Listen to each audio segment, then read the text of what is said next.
The oak tree had been dead for 3 weeks when Private First Class Thomas Sullivan crawled beneath it. 7:23 in the morning, December 14th, 1944, Belgium's Hurtgen Forest. German machine gun fire tore through branches 6 feet above Tommy's head, shredding bark and sending splinters into gray winter air like horizontal rain. His platoon was pinned down somewhere behind him, bleeding, screaming, dying. In the next 4 hours, Tommy would kill 18 Wehrmacht soldiers from a position so unorthodox that U.S. Army doctrine explicitly forbade it, a hide no American sniper had ever used, a tactic that violated every rule written in Field Manual 2310. His court-martial would begin exactly 63 days later. But none of that mattered yet. What mattered was frozen mud against his chest, the Springfield rifle pressed against his side, the 6-inch gap between massive oak trunk and frozen earth, the horizontal sight line stretching 200 yards into German territory. What mattered was the blood-stained letter in his breast pocket, his best friend's letter, the one that said, "Follow the rules, come home safe," the one Pat Donnelly had been carrying when he fell 20 feet from a pine tree because the manual said seek elevated positions. The manual had killed Pat. Now Tommy was about to prove the manual wrong. To understand why a 22-year-old from South Philadelphia was lying in frozen mud, preparing to destroy his military career, you need to go back. Back to narrow streets between row houses. Back to November afternoons in the Pine Barrens. Back to the moment two boys learned that sometimes the best way to survive is to think like prey instead of predator. Back to before the war changed everything. South Philadelphia in the 1930s smelled like coal smoke and fresh bread and the salt tang of the Delaware River 3 blocks east. Thomas Sullivan entered the world March 15, 1922, in a row house on Mifflin Street. 3 rooms for 6 people. Walls so thin you could hear neighbors arguing 2 houses down. His father John worked the Navy Yard docks, loading cargo ships bound for Europe, unloading steel and timber, and everything else America needed to build itself. 12-hour shifts that left him silent at dinner, staring at nothing, hands wrapped around coffee that went cold while he forgot to drink. Tommy learned early that some men carried their exhaustion like weights tied to their shoulders. That hard work didn't make you strong. It just made you old before your time. Patrick Donnelly lived 3 blocks over on Moore Street. Born June 19th, same year as Tommy. Their fathers worked the same docks, same shifts, came home with the same 1,000-yard stare that men get when they've seen too many days that look exactly the same. The boys found each other the way kids do in neighborhoods where everyone knows everyone. Playing stickball in the street. Running from the beat cop who didn't really want to catch them anyway. Learning to fight in alleys where backing down meant getting your face split open. By 7, they were inseparable. Where Tommy was quiet and watchful, Pat was all energy and noise. Where Tommy analyzed before acting, Pat jumped in head first and figured things out on the way down. Tommy kept Pat from getting killed by thinking too fast. Pat kept Tommy from overthinking himself into paralysis. They were brothers in every way except blood. At 12, everything changed. Pat's uncle Michael took both boys to the Pine Barrens on a November Saturday. Not for sport, for meat. Depression era. Philadelphia meant you hunted or you went hungry. Simple as that. Uncle Michael drove them 2 hours south in a truck that rattled like it might fall apart on every pothole. The Barrens opened up like another world. Pine trees so dense the sunlight came through green, sandy soil that muffled footsteps, air that smelled like resin and earth, and something wild that didn't exist in the city. They set up before dawn. Uncle Michael positioned them near a game trail, showed them how to read tracks in soft ground, taught them to move through brush without sound, to wait motionless for hours, to understand that deer weren't afraid of you specifically. They were afraid of what you represented. Movement, noise, the smell of cigarettes and cheap whiskey. The critical lesson came on the second day. Tommy and Pat had been scanning the tree line, looking up like they'd seen hunters do in magazines and movies, looking for deer in branches like deer could climb. Uncle Michael's voice was barely a whisper, but it cut through their concentration like a knife. "Why you looking up?" Pat started to answer, but Uncle Michael raised a hand for silence. "Deer don't climb. Predators look up. Hawks, owls, humans with rifles standing on 2 legs. Deer look horizontal, eye level. That's where danger lives for them in the wild." Pat laughed quietly. So we should hunt from the ground. Uncle Michael's expression didn't change. Sometimes the best hide is the one nobody expects. Height gives visibility, but it also makes you visible. In dense woods, being low and invisible, it beats being high and exposed every single time. Tommy absorbed this differently than Pat. Tommy thought in three dimensions, about angles, about what predators expected versus what prey needed to survive, about how patterns of behavior could be exploited by anyone smart enough to see them. He didn't know it then, but Uncle Michael had just taught him the tactic that would save 40 American lives in a Belgian forest 8 years later. At 16, Tommy dropped out of school to work. Hog Island shipyard needed riveters. The work was brutal. 12-hour days in all weather. Metal so cold in winter it burned your hands through gloves. So hot in summer you could smell your skin cooking if you touched it wrong.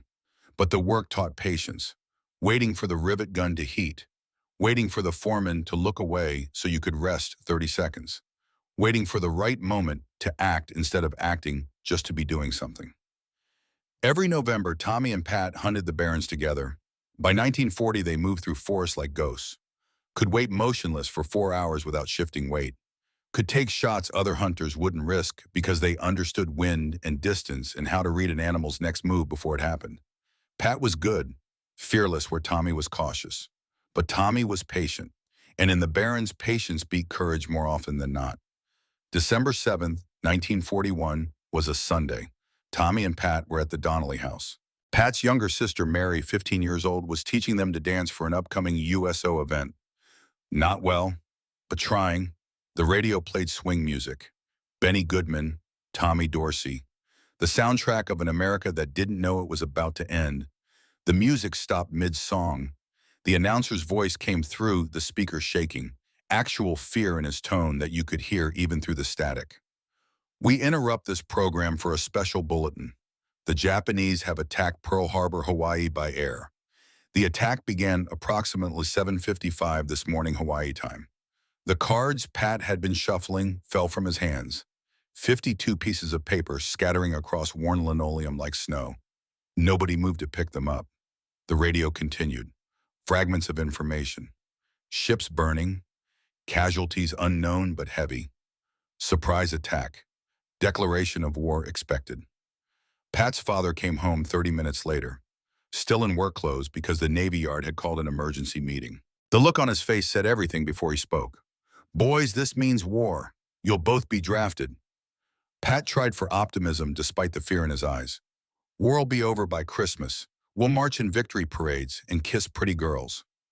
Tommy said nothing, just thought about systems, about how war was the largest mechanical system humans had ever created. And like all systems, it would break in ways nobody predicted, would need people who understood how to fix what broke when it broke. March 9th, 1943. Tommy and Pat walked to the Army recruiting station on Market Street. 7 other South Philly boys already waiting. All enlisted the same day, all thinking they were ready, none understanding what ready actually meant. At the train station, Mary cried. 16 years old, watching her brother and his best friend board a train to Fort Benning, Georgia. To somewhere dangerous she couldn't fully imagine. She made them promise something impossible. Come home together. Watch each other's backs. Pat hugged her tight.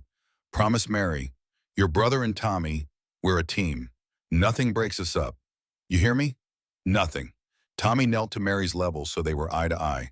I'll keep him safe, Mary, I promise. That promise haunted him every day for the next 46 years. The train to Georgia took 3 days. Pat talked the entire journey, made friends with every soldier in their car, told stories, shared jokes, drew people out of their fear and uncertainty by being so relentlessly himself that everyone else could relax. Tommy sat by the window watching America pass. Farmland, small towns, mountains, all of it heading towards something none of them could see yet. He thought about rifles, about the M1 Garand, semi-automatic, 8-round en-bloc clip, gas-operated, revolutionary design, could fire 30 rounds per minute in trained hands. But Tommy's mind kept returning to the trigger mechanism, the disconnector that forced the trigger to return fully before the next round could fire. Necessary for safety.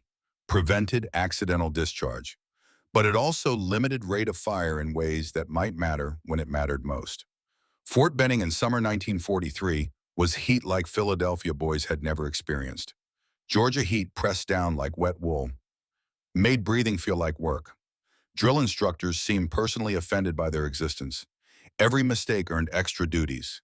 Every hesitation brought corrections, shouted 6 inches from your face. Week 2 brought rifle qualification. The instructor handed Tommy an M1 Garand for the first time. Standard issue, 8 pounds of walnut and steel. Tommy felt the balance immediately. Weight distribution, action movement, the mechanical harmony of how parts fit together. You will fire at targets 200 yards downrange. You will fire all 8 rounds. You will achieve qualifying score of 6 hits minimum. Tommy aimed. The rifle felt correct in his hands. Extension of his body. He understood its geometry without thinking about it. Wind, elevation. The slight pull to the right from a barrel manufacturing tolerance nobody else would notice. He compensated without conscious thought. 8 rounds, 8 center mass hits. Perfect score. The instructor examined the target in silence, then looked at Tommy with something close to suspicion. Lucky. Tommy reloaded without comment, fired again. Same result. 8 rounds, 8 perfect hits. Not luck. Understanding. Pat qualified expert too, but differently. Instinctive shooting, fast target acquisition, natural talent. The instructors noticed, pulled him aside after qualification. By week 6, Pat was selected for advanced sniper training. 8 weeks specialized instruction. Learning to use the Springfield rifle with telescopic sight. Learning doctrine. Field Manual 2310 Sniper Training and Employment. The critical doctrine said elevated positions provide maximum observation. Height equals advantage. Seek high ground. Use trees for vantage points. Dominate the battlefield through elevation. Pat believed it completely. Made perfect sense. See farther from height. Better fields of fire. Harder for enemy to reach you. The manual said it. Instructors with combat experience from North Africa taught it. Must be true. Tommy watched Pat train when he could. Something bothered him about the elevated position doctrine, but he couldn't articulate what. Just instinct from deer hunting. Something about being silhouetted against sky. Something about how predators looked up. But Pat was the trained sniper. Tommy was just infantry. Who was he to question doctrine written by men who'd actually fought letters, started arriving from Margaret Riley, Pat's girlfriend back in Philadelphia? They'd been dating since high school. Margaret worked at a textile factory, wrote beautifully loved Pat with a fierce certainty that came through in every line. Pat read the letters aloud to Tommy, shared everything. Margaret wanted to marry Christmas 1945, wanted Pat home safe, wanted the life they'd planned before the world caught fire. Tommy helped Pat write responses. Pat was better with jokes than prose. Tommy had patience for composition. They'd stay up after lights out, Tommy writing by flashlight, while Pat dictated feelings he couldn't quite put into words. One letter Pat wrote stayed with Tommy forever. Margaret, I think about you every day, about the life we'll have after this is over, about the house we'll buy in Northeast Philly, about teaching our kids to hunt in the barrens like Uncle Michael taught me and Tommy. I'm learning to be a good sniper. The manual says seek high ground, maximum visibility. That's what I'll do. Follow the rules. Come home safe. All my love, Pat. Follow the rules, come home safe. Those words echoed in Tommy's head 3 months later when Pat fell from a tree because the rules were wrong. October 1944. The 28th Infantry Division deployed to Hurtgen Forest. Dense woodland along the German-Belgian border. Trees so thick visibility dropped to 30 yards. German pillboxes invisible until you were dead. Artillery bursts in the canopy sent wood splinters down like javelins. The forest killed men in ways training never covered, in ways doctrine never predicted, in ways that made all the rules seem like suggestions written by people who'd never actually been in woods this dark. Tommy and Pat arrived together, different squads, same company. Company B, 110th Infantry Regiment. They made plans to meet when they could, to watch each other's backs like they'd promised Mary. The first week taught Tommy that American sniper doctrine was built for open terrain, for ridges and farmland and places where you could see your enemy, coming from 1,000 yards away. In the Hurtgen, you couldn't see 30 yards, couldn't hear enemies approaching over the constant sound of artillery and wind through dead trees. But American snipers still climbed, still sought elevation, because the manual said so, because instructors taught it, because nobody had figured out yet that the manual was killing them. November 8th, 1944, 09:15 hours. Pat volunteered for observation mission. German positions near contested crossroads needed mapping. Textbook sniper work. Tommy caught him before patrol left. Be careful up there. Pat grinned in that way that made everyone around him feel better. Manual says elevated observation provides maximum visibility. 20 feet up, I'll see everything. Be back by noon. We'll heat some coffee. He showed Tommy Margaret's latest letter, arrived 2 days before. Pat mother wants to know if Christmas 1945 is too soon for a wedding.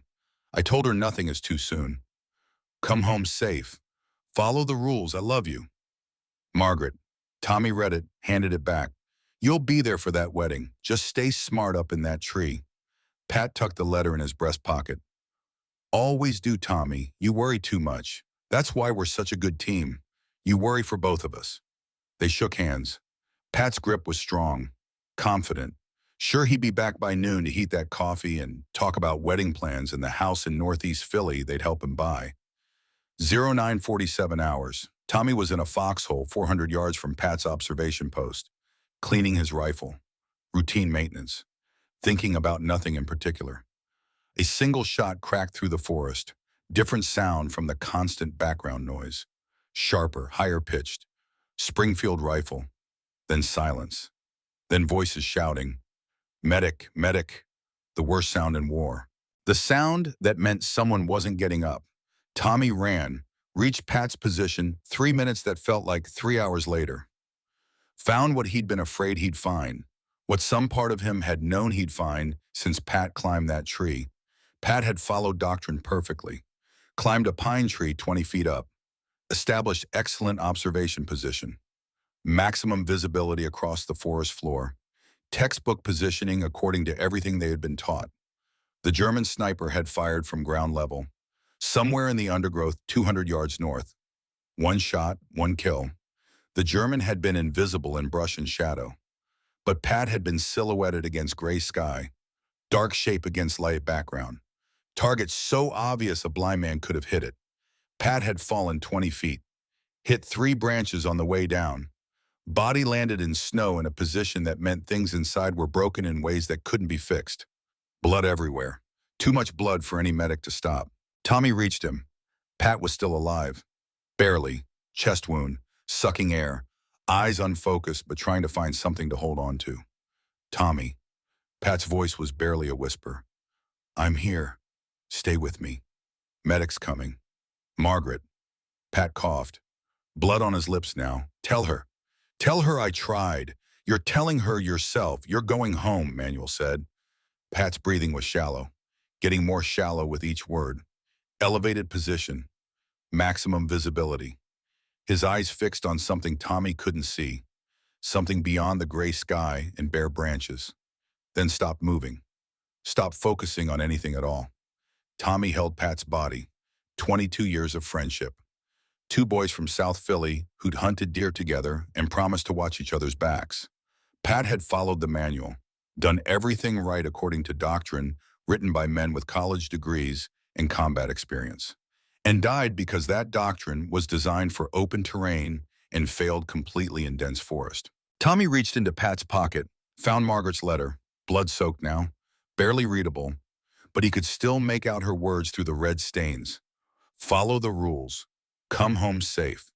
Tommy put the letter in his own pocket, carried it every day for the rest of his life. Physical reminder that sometimes following rules gets you killed. Something crystallized in Tommy's mind that moment, clear and cold and absolutely certain. Pat died because he was silhouetted against sky. German sniper on ground level had perfect angle shooting upward. Pat couldn't see him through undergrowth. But German had clear shot at dark shape against light background. Uncle Michael's lesson finally made complete sense. Predators look up. Prey looks horizontal. In forest, being high makes you visible. Being low makes you invisible. The manual was wrong, and Tommy was going to prove it. November 19th. Corporal Bobby Martinez set up on ridgeline overlooking the same crossroads Pat had been observing. Elevated position, perfect visibility, 400 yards according to doctrine. German counter-sniper spotted him in 90 minutes. Called mortar fire. Martinez took shrapnel to throat, drowned in his own blood before the medic reached him. November 27th, Sergeant Billy Chen used blown-out farmhouse as sniper nest. Second floor, western window, textbook positioning, killed 3 Germans before Panzerfaust team obliterated the building. Found Chen's rifle in rubble. Never found enough of Chen to bury. December 2nd, Staff Sergeant David Anderson from Montana. Should have known better. Hunter before the war who understood how animals move through woods. Positioned himself 20 feet up an oak tree, trying to spot German movement near a supply route. Tommy was 50 yards away, prone behind a fallen log, watching Anderson work because something felt wrong. Something felt like it had felt before Pat climbed his tree. The German round hit Anderson in the left eye. He didn't make a sound, just dropped his rifle and fell. Springfield clattered against branches all the way down. Body landed in a heap. One leg bent at an angle. Legs don't bend. Tommy lay motionless for 3 hours watching the tree line. Never saw the German. Never heard movement. The shooter had fired from ground level, somewhere in undergrowth 200 yards east. Perfect concealment. Zero visibility, but perfect shot at elevated target. Tommy realized something that day. Something important. The German wasn't hiding in the forest. The German was the forest. Part of the ground. Part of the shadows and brush and horizontal world where prey lived and survived. December 3rd, morning. Tommy found Captain James Crawford in the command post. Damaged barns serving as temporary headquarters. Crawford was 31. Former high school teacher from Ohio drafted into command after the previous captain took machine gun fire in the face, trying to keep 200 men alive in woods designed to kill them. Sir Tommy said, "The snipers are dying because they're too high." Crawford looked up from maps spread across a table made from ammunition crates. Elevated positions provide visibility. Sullivan, that's doctrine. Doctrine's wrong for this terrain, sir. Germans shoot from forest floor. We climb trees and die. You want to engage from ground level, Crawford's voice carried skepticism. You'll have zero visibility. I'll have concealment, Tommy replied. That matters more here. Crawford shook his head slowly. Manual exists for a reason, Private. Field Manual 2310. Elevated positions. Men with college degrees and combat experience wrote that doctrine. Manual was written for open terrain. Tommy interrupted. This isn't open.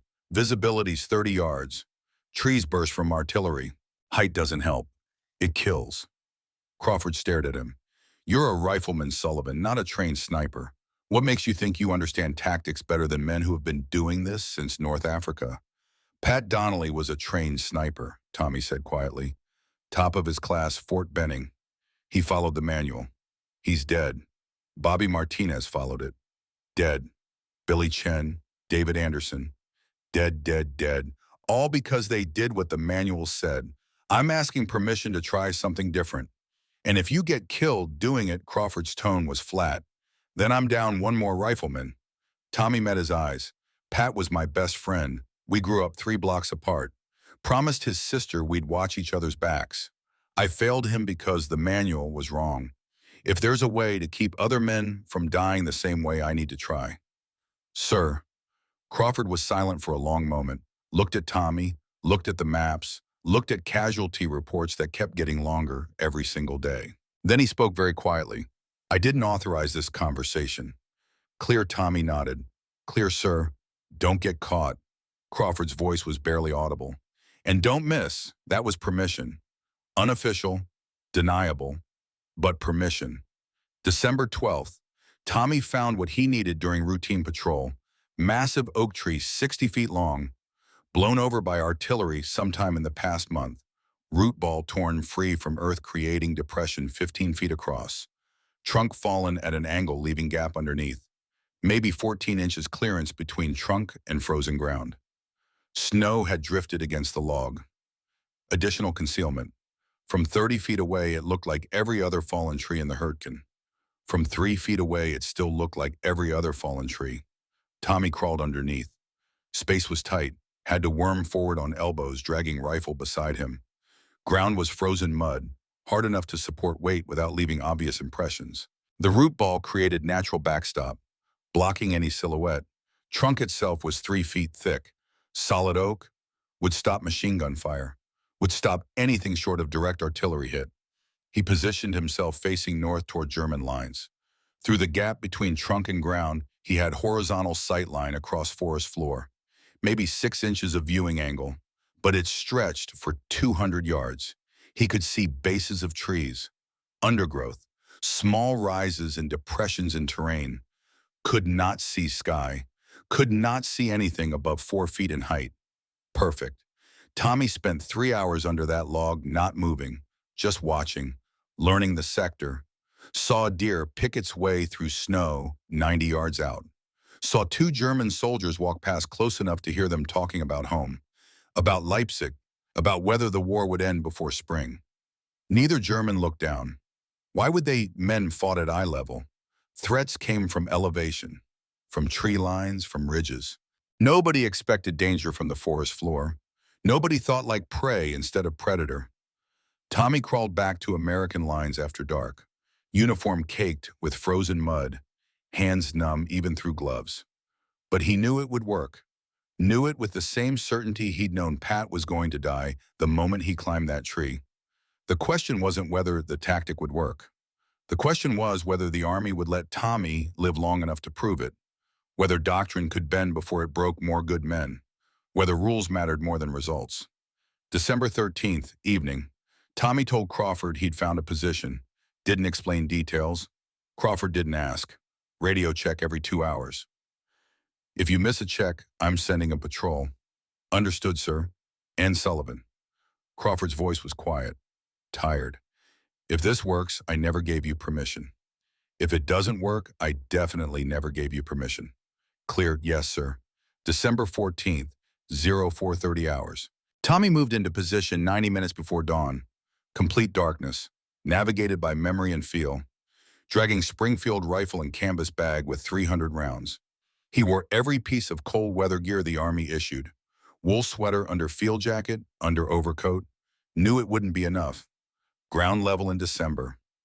Moisture seeping through cloth. No movement to generate heat. He'd be hypothermic in 4 hours if this lasted that long.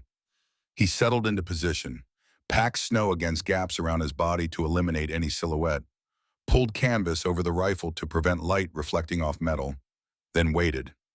Dawn came slow, gray light filtering through canopy, turning black forest into endless shades of gray and brown. Tommy lay motionless, breathing slowly through his nose so breath wouldn't fog in cold air. Watching his sector, watching German positions somewhere between 200 and 400 yards north. At 0723, the German machine gun opened fire somewhere east.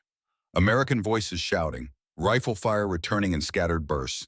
His platoon was pinned, and Tommy was about to do something that would either save them all or earn him 5 years in Leavenworth military prison. He touched Pat's blood-stained letter in his breast pocket one more time, thought about promises made at train stations, about Mary crying, about following rules versus staying alive. Then his finger found the trigger, and the impossible defense began. The first shot left the barrel at 7:23 and 15 seconds. The sound was wrong, not the sharp crack of a Springfield rifle, but something muffled and distorted. The trunk above Tommy's head absorbed part of the report, bent. It made it echo through the forest in ways that defied normal acoustics. The sound seemed to come from 3 places at once. 220 yards downrange, a German officer standing in the open lurched backward. His binoculars fell from his hands. He was dead before his body hit the snow. Confusion rippled through the German formation like a stone thrown into still water. Officers began shouting, hands pointed in different directions. Where had the shot originated? What were they facing? Tommy did not pause to observe the effect. His training took over.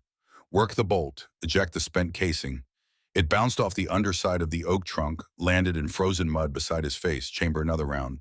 Find the next target.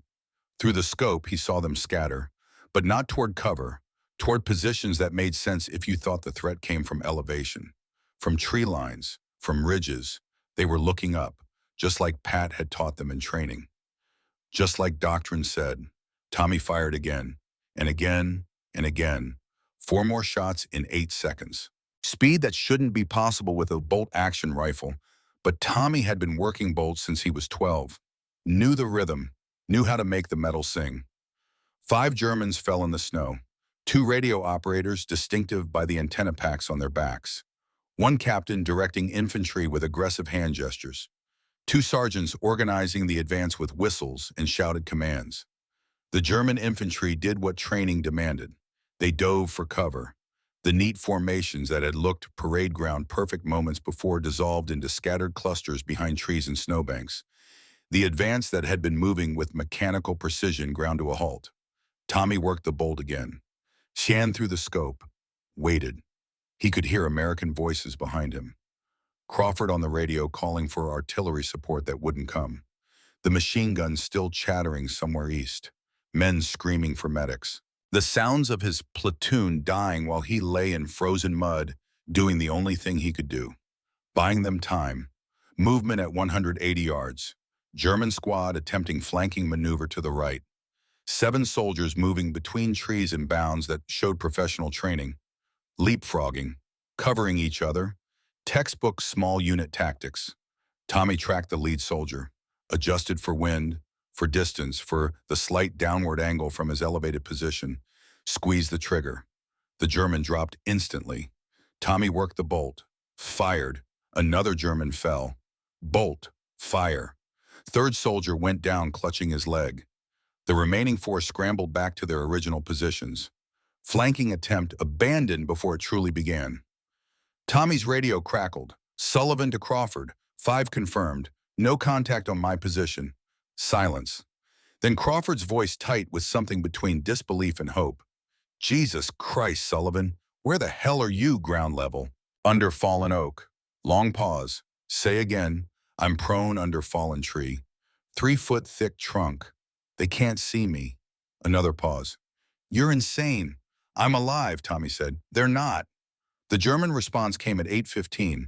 Through his scope, Tommy saw a new unit arriving at the German position. Different uniforms. Distinctive field gray with markings he recognized from intelligence briefings. Wehrmacht Feldgendarmerie, military police, battlefield forensics specialists. Tommy watched them work. 1 soldier used a theodolite, surveying equipment normally employed by engineers. Another measured angles with a protractor and string. A 3rd made notes on a map marking points and drawing lines with methodical precision. They were triangulating his position through mathematics and physics. Given enough time and enough data points, they would calculate exactly where he was firing from. But the German advance continued despite the confusion. Large group of 30-plus soldiers preparing for coordinated rush toward American lines. Officers reorganizing, sergeants shouting encouragement, whistles ready to signal the charge. Tommy fired before they could begin. 6 rounds targeting leaders. Mix of officers and sergeants. The advance broke apart before starting. Men scattering back to cover. Momentum lost before it could build. 8:58. Radio check. Sullivan to Crawford. 10 confirmed. No contact on my position. Copy. Fall back if they locate you. Negative. Still have ammunition. Still buying time. Tommy watched the Feldgendarmerie team through his scope. They were pointing now, not randomly, pointing directly at the area where his hide was located. 1 examined a map with a ruler. Another used ranging equipment to measure distances. A 3rd spoke urgently into a radio. They had calculated his position. Artillery would follow. Tommy knew this with absolute certainty. Knew he had maybe 5 minutes before 88mm shells turned his world into fire and shrapnel. But 5 minutes was 5 minutes, and his platoon was still pinned. Movement to his left, machine gun team repositioning. 3 men carrying an MG-42 and ammunition boxes. Moving fast, professional, trying to get better angle on the withdrawing Americans. Tommy led the first carrier, adjusted for movement, fired. The man dropped the machine gun and fell. The other 2 dove for cover. Tommy worked the bolt, fired, missed high. 3rd round caught one of them in the leg. He went down screaming. The remaining German grabbed the machine gun, ran dragging it toward cover. Tommy fired, hit him in the back. The German dropped the weapon. Fell forward into snow. Didn't move again. 13 confirmed. At 9:07, the German artillery opened fire. 388mm shells in precise succession. High explosive. The ground erupted where Tommy's muzzle flashes had been spotted, where the Feldgendarmerie calculations said he should be. But Tommy had crawled backward 15 yards 5 minutes earlier, behind different cover, watching through undergrowth as his original position disintegrated. The oak log he'd been under shattered, splinters flying like knives, snow and frozen earth erupting in geyser of force, concussive waves that Tommy could feel in his chest even from this distance. If he'd stayed, he'd be dead, vaporized, body parts scattered across 50 yards of frozen forest. But he was alive, and the Germans thought the sniper was destroyed. Artillery had done its job, position eliminated, threat neutralized. Tommy waited 10 minutes. Let them believe it. Let them think they'd won. Then he fired again from his new position. German officer at 200 yards organizing renewed assault. Through the scope, Tommy could see his mouth moving, shouting orders, pointing, directing traffic. Tommy centered the crosshairs, adjusted for range, breathed out slowly, squeezed. The officer dropped instantly, falling backward into snow. His runners scattered. 14 confirmed.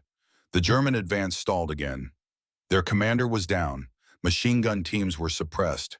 The coordination needed for successful assault kept breaking apart every time they tried to rebuild it. At 10:47, another machine gun team tried repositioning. 3 men carrying MG-42 toward better firing position, moving in short rushes, using available cover. Tommy dropped the first at 190 yards. Second made it 10 more yards before Tommy's round caught him in the shoulder. Third grabbed the weapon and ran. Tommy fired, hit him center mass. The German fell forward, machine gun clattering against frozen ground. 17 confirmed. The cold was winning now. Tommy could feel it in his core, in his extremities, fingers barely responding to commands. Toes numb inside boots, shivering that he couldn't control. Hypothermia setting in right on schedule. He flexed his fingers, tried to maintain feeling. Knew he had maybe 30 more minutes before fine motor control failed completely. Before he couldn't work the bolt, couldn't aim, couldn't do anything except lie here and freeze. At 11:27, Tommy saw his last target, German officer moving forward with 2 runners, trying to coordinate what remained of the assault. The officer was shouting, pointing, attempting to restore order to chaos. 200 yards out, partially obscured by undergrowth. But Tommy could see enough. He centered the crosshairs on the officer's chest, adjusted slightly for range, for the wind that had picked up in the last hour. Breathed out slowly through cold lips. Fired. The officer dropped instantly, falling backward into snow. Runners scattered. 18 confirmed. Tommy lay still, watching, waiting for return fire that didn't come. The German assault had collapsed. Their officers were down. Machine gun teams were scattered. The coordination needed to overwhelm the American line was gone. He keyed his radio, Sullivan to Crawford, platoon clear to withdraw, count 18 enemy down. Silence. Then Crawford's voice quiet. 18, confirmed, pulling back now. Tommy began the slow process of extraction. He couldn't just stand up and run. That would silhouette him against the forest, make him visible. Everything he'd accomplished would be wasted if he got shot crawling out. He had to go backward, slow, careful, dragging his rifle and empty canvas bag, staying below the log line, moving inches at a time. It took 20 minutes to move 30 yards. His body screamed with cold, muscles locked, fingers barely functional.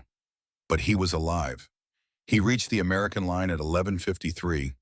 Soldiers stared as he emerged from undergrowth, caked head to toe in frozen mud, face pale with cold. Moving like an old man, despite being 22.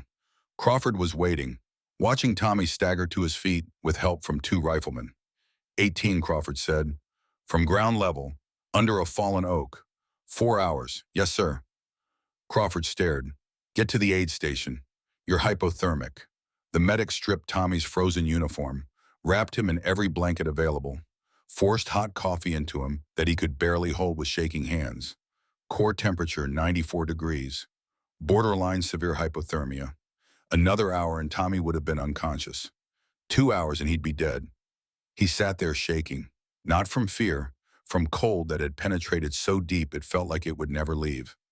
While soldiers crowded around asking questions. How'd you do it? Where were you positioned? How many did you really get? Can you teach us? Tommy didn't answer, just drank coffee, waited for the shaking to stop, thought about Pat, about following rules versus staying alive, about 18 Germans who'd never go home because Tommy had learned to think like prey instead of predator. Word spread fast.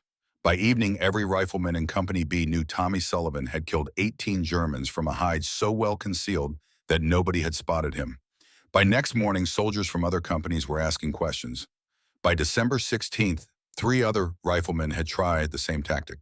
December 18th, Private Marcus Webb used a hollow log to ambush a German patrol, killed 4 before the survivors retreated, came back hypothermic but alive.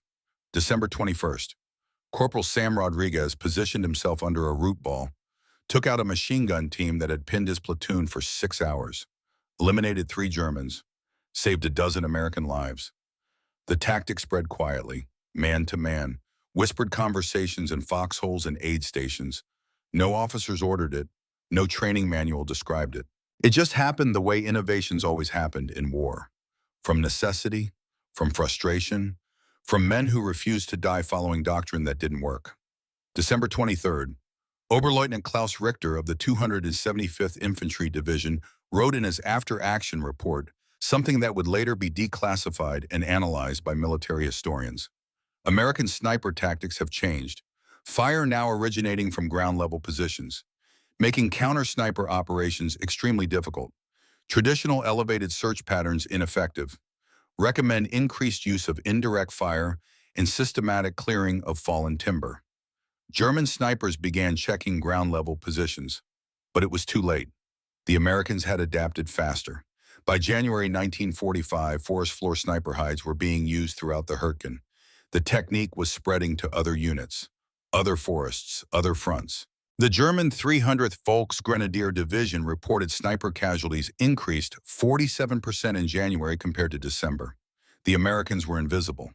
German doctrine couldn't counter what they couldn't see. But Tommy Sullivan never got credit for what he'd started. Instead, he got arrested. February 15th, 1945. Military police arrived at battalion headquarters while Tommy was cleaning his rifle. 2 MPs with sidearms and expressions that meant business. Private First Class Sullivan. You're under arrest. Charges are unauthorized modification of sniper doctrine, violation of Field Manual 2310, and conduct unbecoming. You need to come with us now. Tommy didn't resist. Had known this was coming since December 14th, since the moment he crawled under that oak tree and violated every rule written in the manual. He set down his rifle, stood, let them cuff him, walked to the jeep without looking back at the men he'd saved. February 19th. The court-martial convened at division headquarters in Luxembourg. Tommy stood before 3 officers, a colonel, a major, a captain. None of them had been in the Hurtgen. None of them had watched men die following doctrine that didn't work. The colonel read the charges. His voice was flat, professional, completely devoid of emotion. Private First Class Sullivan, you are accused of willfully disregarding established sniper procedure, endangering yourself and your unit through reckless tactical decisions, undermining military discipline by encouraging other soldiers to violate training standards. How do you plead guilty? The colonel blinked. You admit to these charges? Yes, sir. I violated the manual, used ground-level positions, told other men how to do it. The major leaned forward. Do you understand that sniper doctrine exists to maximize effectiveness while minimizing risk? I understand the doctrine got men killed, Tommy said. His voice was steady. Pat Donnelly, Bobby Martinez, and Billy Chen, David Anderson, all dead because they followed the manual. The manual has been developed over years of combat experience. Not forest combat, Tommy interrupted. Not the Hurtgen. That manual was written for open terrain. The forest different. The manual was wrong. The captain spoke up. Even if your tactic was effective, which is disputed, you had no authority to make that decision. You're a private, you follow orders. I've followed Captain Crawford's orders.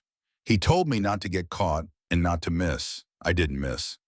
The colonel's jaw tightened. Captain Crawford denies giving you any such order. Tommy nodded. Yes, sir. He has to. I understand that. Silence in the room. The three officers exchanged glances, something unspoken passing between them. The major spoke again. Your kill count from December 14th is listed as 18 confirmed. Is that accurate? Yes, sir. From a single position. Yes, sir. Using a technique explicitly forbidden by doctrine. Yes, sir. Another silence. Longer this time. The colonel looked at papers in front of him, looked at Tommy, looked at the papers again. Let me understand, the colonel said slowly. You, a private with no sniper training, decided established doctrine was wrong. Developed a completely new tactic, implemented it without authorization, then taught it to other soldiers. Tommy met his eyes. Pat Donnelly had sniper training, sir. Top of his class, Fort Benning. He followed doctrine, died following it. I watched my best friend fall 20 feet from a tree because the manual said seek elevated positions. The manual was wrong. I fixed it. You fixed it. The colonel's voice carried something between disbelief and anger. You, a private from Philadelphia who hunted deer. Yes, sir. Deer taught me that predators look up. Prey looks horizontal. In dense forest, height makes you a target. Ground level makes you invisible. Germans knew this. We didn't. Cost us 4 trained snipers and dozens of riflemen. I stopped it. By violating direct orders. By keeping a promise to a dying friend. Tommy pulled Pat's blood-stained letter from his pocket, unfolded it carefully. The paper was stiff with dried blood. Fragile with age and handling, he read aloud. Follow the rules. Come home safe. Pat followed the rules. He's dead. I broke them. I'm alive. So are 40 other men using my technique. The colonel stared at the letter, at the bloodstains, at Tommy's face. Private Sullivan, you will be remanded to custody pending sentencing. This court stands adjourned. Tommy spent 3 days in the division stockade. Small cell, thin mattress, bad food. Time to think about what he'd done and whether it was worth it. February 22nd, Captain Crawford visited, stood outside the cell with hands in his pockets, face unreadable. They're going to bust you to private, maybe give you 30 days. Tommy nodded. Could be worse. Could be better if you'd kept your mouth shut, Crawford said. Couldn't do that, sir. Crawford was quiet for a moment. Then he spoke. Marcus Webb got 6 kills yesterday using your method. Sam Rodriguez got 3 more. Your technique works, Sullivan. Everyone knows it works, but it's not in the manual, Tommy said. Not yet, Crawford replied. Maybe after the war. Tommy shrugged. Doesn't matter to me. Crawford studied him. You really don't care, do you? I care about Pat, Tommy said, and Bobby, and Billy, and David Anderson. I care that they died following rules that didn't work. If I can stop that from happening to someone else, I don't care what the Army does to me. Crawford nodded slowly. For what it's worth, you did the right thing. Tell that to the colonel. Crawford smiled slightly. I didn't help. February 24th. Tommy stood before the 3 officers again. The colonel read the sentence without emotion, without looking at Tommy directly. This court sentences you to reduction in rank to private, 30 days confinement, forfeiture of 1 month's pay. This court recognizes that your actions resulted in enemy casualties and arguably protected American lives. However, military discipline cannot be maintained if soldiers unilaterally disregard established doctrine. This sentence serves as warning to others who might consider similar violations. Tommy served his 30 days. March 1945 in the stockade, eating bad food, sleeping on a thin mattress. While the war moved east without him, while other men used his technique, while soldiers lived who would have died following doctrine, he didn't care about the cell, didn't care about the bad food, didn't care about being busted to private or losing a month's pay. Pat was still dead, Bobby Martinez, Billy Chen, David Anderson, all still dead because they'd followed rules written by men who'd never fought in woods like the Hurtgen. But Marcus Webb was alive. Sam Rodriguez was alive. 40 other men were alive because Tommy had spent 4 hours in frozen mud proving the manual wrong. That was enough. That was always enough. That's what Pat would have said if he could say anything at all. Tommy lay on the thin mattress, held Pat's blood-stained letter, read the words he'd memorized months ago. Follow the rules. Come home safe. Some rules were meant to be broken. Some safety came from thinking different. Some promises were kept by refusing to let others die the same way. That was the truth the manual couldn't teach. The lesson doctrine couldn't contain. The knowledge that came from watching your best friend fall from a tree because everyone said up was safe and down was death. Tommy Sullivan knew better. Cost him 30 days. Cost him his rank. Cost him nothing that mattered. Saved 40 lives. Maybe more. That was the math that counted. That was the equation that made sense. In the darkness of the stockade, Tommy closed his eyes. Thought about oak trees and frozen mud and 18 Germans who'd never go home. Thought about Pat climbing that pine. About promises made at train stations. About rules versus results. And slept. March 26, 1945. Tommy walked out of the stockade into spring sunshine that felt wrong on his skin. The war had moved on without him. Gone east, chasing Germans back into Germany, finishing what had started at Normandy almost a year before. They reassigned him to a replacement depot, processing paperwork, sorting equipment, jobs for soldiers who weren't trusted in combat anymore, jobs that kept you away from anything that mattered. Tommy didn't complain, just did the work, counted days, waited. May 8th, victory in Europe. Germany surrendered. The war everyone said would last forever was suddenly over. Soldiers celebrated, drank whatever alcohol they could find, kissed nurses, sang songs, acted like men who'd just been given their lives back. Tommy sat alone, thought about Pat, about 18 Germans in the snow, about rules and results, and whether any of it had mattered. July brought demobilization, processing out, medical examinations, paperwork declaring him fit to return to civilian life, as if fitness could be measured, as if you could just check boxes and be normal again.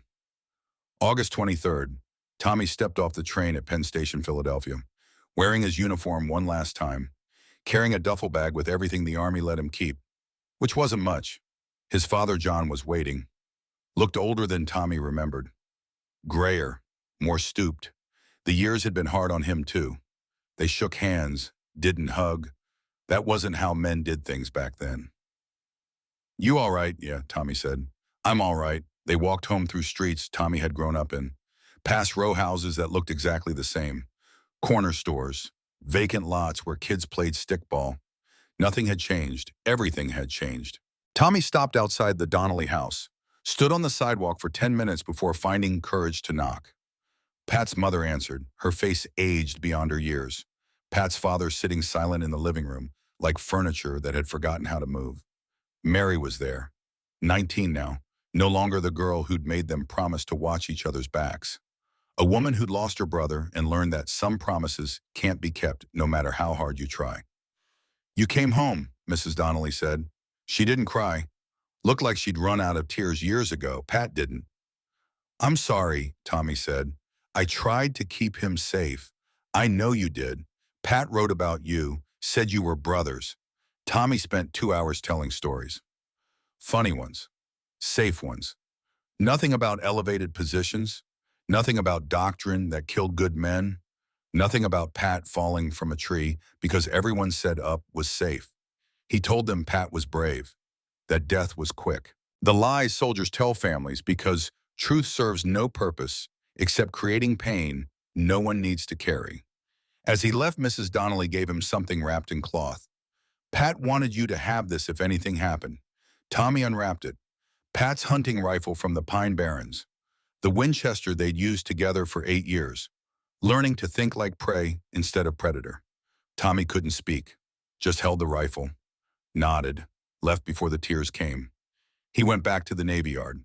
Ships still needed building even with the war over. Riveting hulls, 12-hour days, work that required hands but not much thought, which was good because thinking led places Tommy didn't want to go. 1948. Tommy had saved enough money, Opened Sullivan's Auto Repair 3 blocks from where he'd grown up. Small garage, 2 bays, room for one helper when business was good. He fixed cars, changed oil, rebuilt transmissions. Work he understood. Metal and mechanics. Problems with solutions you could see and touch. Different from war where nothing made sense and solutions got you court-martialed. People asked about the war sometimes. Neighbors who'd heard stories. Customers who saw discharge papers framed on the office wall. I was in the infantry, Tommy would say. Did my job. Came home. Never mentioned the Hurtgen. Never mentioned 18 kills. Never mentioned 30 days in the stockade for saving 40 lives. What was the point, they wouldn't understand. Nobody who hadn't been there could understand. 1952. Tommy met Catherine Murphy at a church social. Kate. She worked at Woolworth's 5 and Dime on Market Street. Quiet woman, kind eyes, smiled like she meant it. First date over coffee, she asked if he wanted to talk about the war. No, okay. Tommy thought he could love her for that alone, for not pressing. For understanding some doors stayed closed, not because you wanted them to, but because opening them let things out you couldn't put back. They married that fall, bought a house in Northeast Philadelphia, had 2 kids by 1956. Michael named after Pat's uncle who taught them to hunt.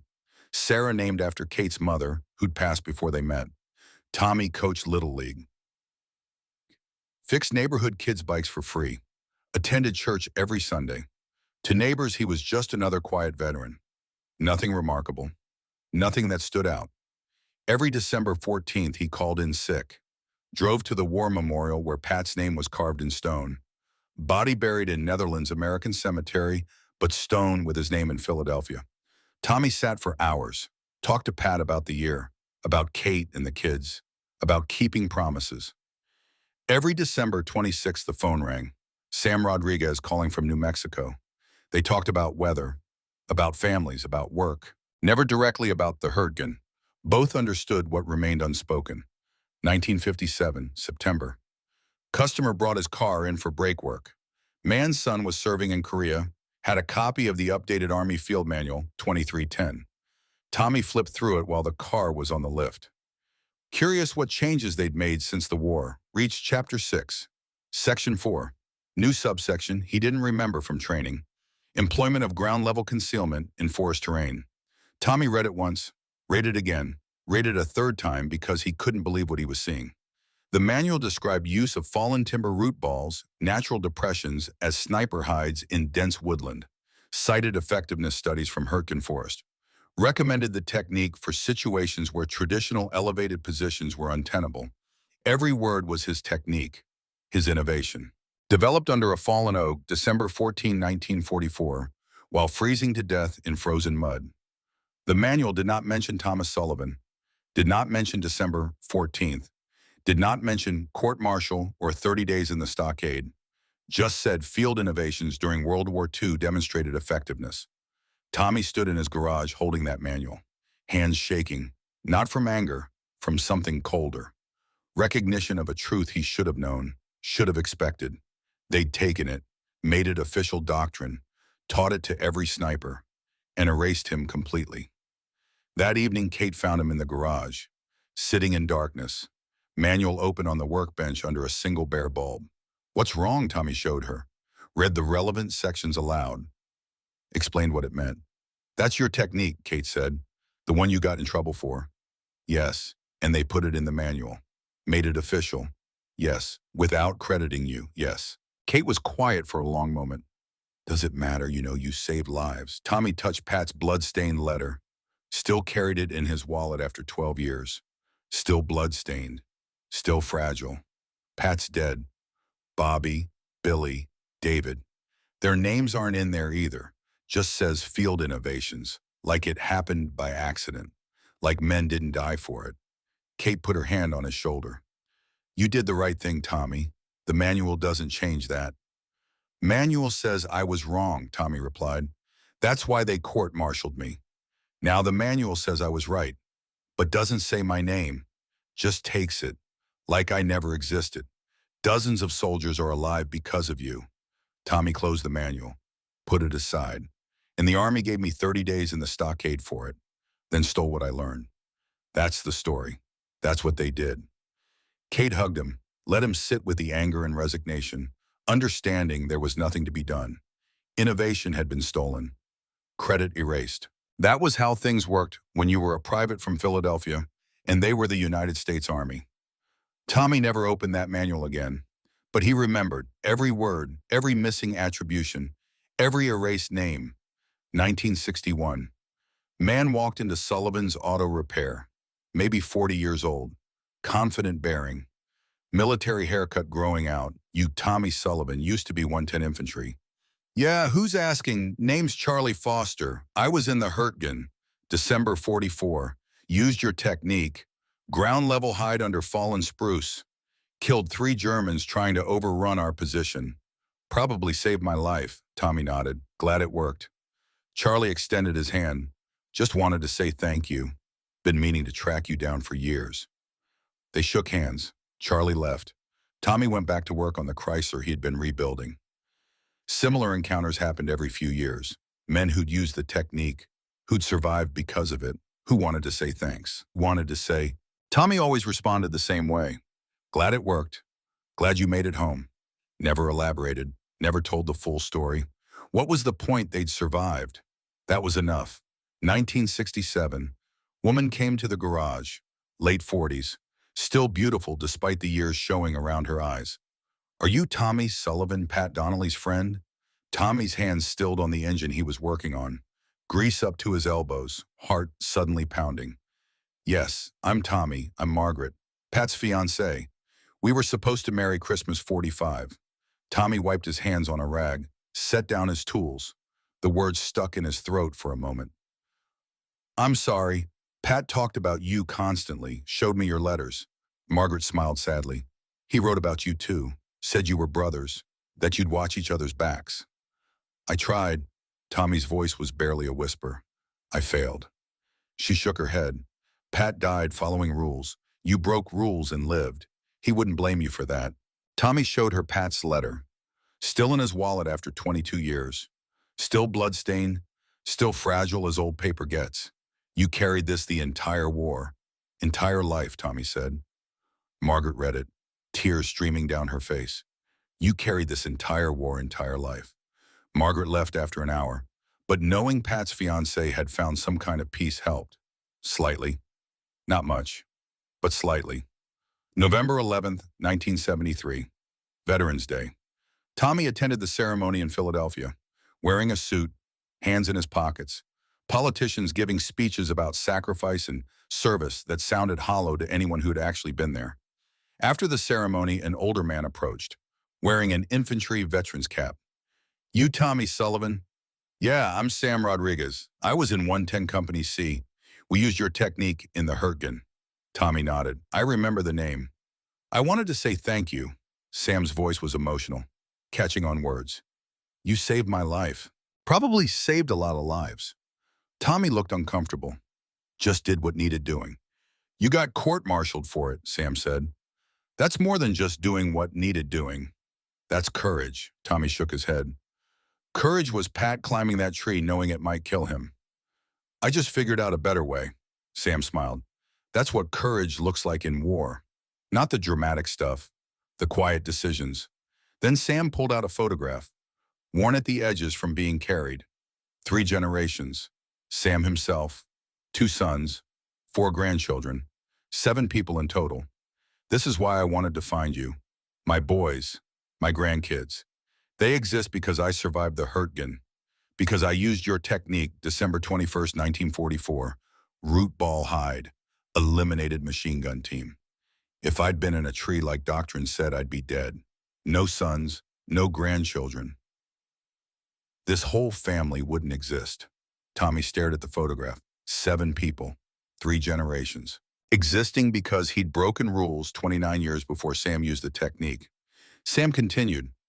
I asked around after the war. Found out you got 30 days in the stockade. Found out the Army put your technique in the manual without crediting you. That's wrong. That's deeply wrong. Tommy handed the photograph back. System doesn't credit privates. Credits doctrine. That's how it works. Doesn't make it right. They shook hands. Sam never saw Tommy again, but that photograph haunted Tommy for years. 7 lives, one family, existing because he defied doctrine. How many others? How many families existed because Marcus or Charlie or hundreds of others had survived using forest floor hides? Tommy would never know. Numbers lost to history, but that was legacy, not medals or recognition, just families continuing, children being born, lives being lived. That had to be enough because it was all there was. March 8, 1989. Tommy was 67, working under a customer's Chevy at Sullivan's Auto Repair. Routine brake job, nothing complicated, work he'd done 10,000 times. Massive heart attack, sudden, dead within minutes. Did the way he'd lived, under a car, wrench in hand, doing work he understood. March 12th, funeral at St. Joseph's Catholic Church. Well attended, neighbors, customers, family. Color guard from local VFW post fired a salute over the casket, folded the flag, gave it to Kate. The obituary in the Philadelphia Inquirer was 4 paragraphs long, mentioned his garage, his family, his service in World War II, said he'd been awarded the Bronze Star, didn't say why, didn't mention the Hürtgen Forest, didn't mention 18 Germans or court-martial or the technique that changed sniper doctrine, just the bare facts of existence. Born, lived, died. That was all most people got. That was all Tommy expected. Buried in Veterans Cemetery outside Philadelphia. One white marker among thousands. Listed his name, his rank, private, not private first class, they'd never restored it, dates of service, death date, nothing else. No mention of Bronze Star, no mention of innovation. Just name and numbers and dates. 1994, 5 years after Tommy died. Dr. Elizabeth Manning was researching sniper tactics in the European theater for her dissertation. Military historian at Georgetown, looking for something original. Something that hadn't been studied to death. She found references in German after action reports to American ground-level sniper positions in the Hürtgen Forest. Something that didn't match American doctrine. Something that seemed to have emerged spontaneously in December 1944. She cross-referenced American records. Found Captain Crawford's unit reports from December. Discovered the 18 confirmed kills on December 14th. Traced the incident back to Thomas Sullivan. Found the court-martial transcript in archives that most historians never bothered checking. 1996. Dr. Manning published her findings in the Journal of Military History. Article titled Tactical Innovation at the Individual Level, the Forest Floor, Sniper Hide, and the Hürtgen Forest Campaign.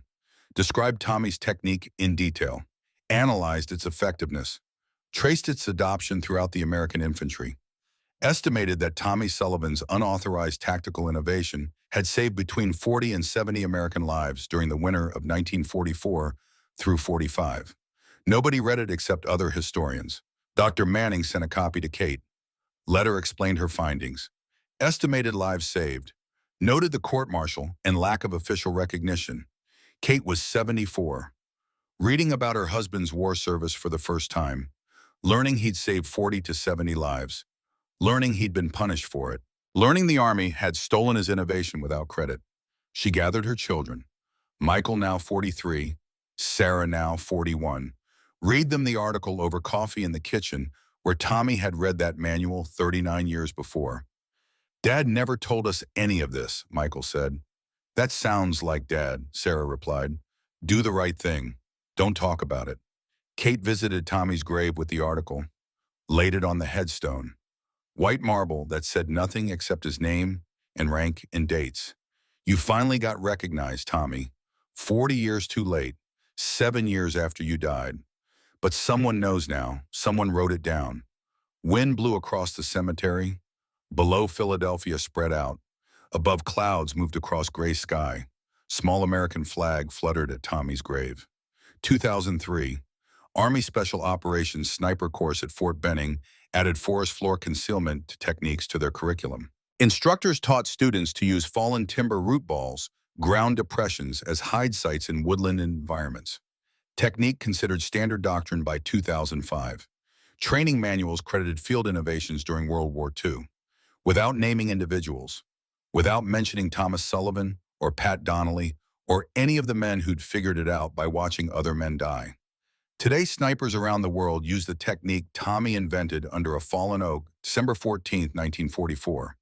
They position themselves at ground level, invisible in undergrowth, waiting with patience. Tommy learned hunting deer in the Pine Barrens. They don't know his name, don't know his story, just know the technique works. Tommy's grave still sits in that veteran cemetery outside Philadelphia. Standard white marble headstone among thousands. Lists Thomas Sullivan, March 15, 1922 to March 8, 1989. Private U.S. Army. Served 1943 through 1945. Doesn't mention Bronze Star. Doesn't mention Hurricane Forest. Doesn't mention 18 kills or 40 to 70 lives saved, or a court-martial for heroism, or Army stealing his innovation. Just name, rank that was never restored, dates. But in forests around the world, his technique lives on. In training manuals that don't mention him.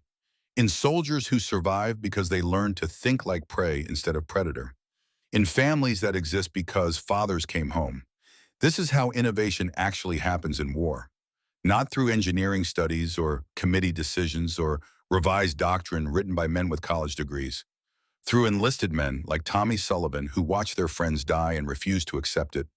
Who violate the manual because the manual is wrong. Who risk court-martial because some things matter more than regulations.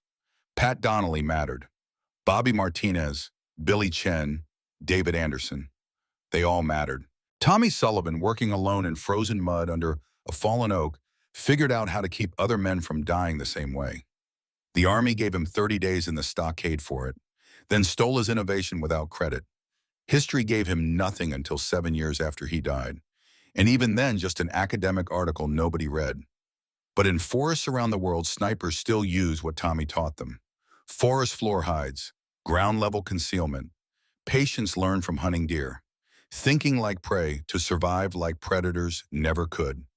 They position themselves low, invisible, waiting for the right moment, just like Tommy did December 14, 1944. They don't know they're using Tommy Sullivan's technique.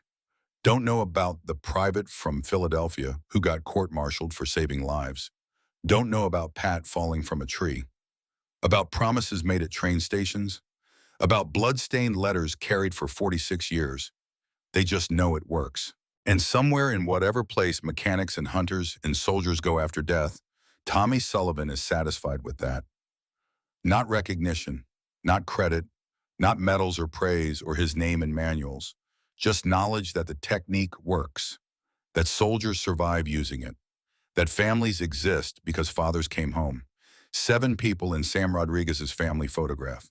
3 generations existing because Sam used a forest floor hide, December 21st, 1944. How many other families, how many soldiers came home, how many children were born, how many grandchildren exist because Tommy defied doctrine, numbers lost to history. But the legacy lives on, in every sniper who positions themselves low instead of high, in every soldier who questions doctrine that doesn't match reality, in every person who understands that sometimes breaking rules saves lives. That's Tommy Sullivan's legacy. Not fame, not credit, not even his name remembered. Just technique that works. Lives that continue. Promise kept to a dying friend. Pat Donnelly fell from a tree following rules. Tommy broke rules and lived to save others. That was always the choice. Follow doctrine and die, or defy doctrine and survive. Tommy chose survival, chose innovation, chose saving lives over following orders. Army punished him. History forgot him. Manual stole from him. But soldiers worldwide use his technique. And that's enough. That was always enough. Remember his name. Thomas Sullivan, Private U.S. Army, court-martialed for heroism. Forgotten by history, remembered by no one except the soldiers who lived because of him, and the families who exist because those soldiers came home. That's enough. That's legacy.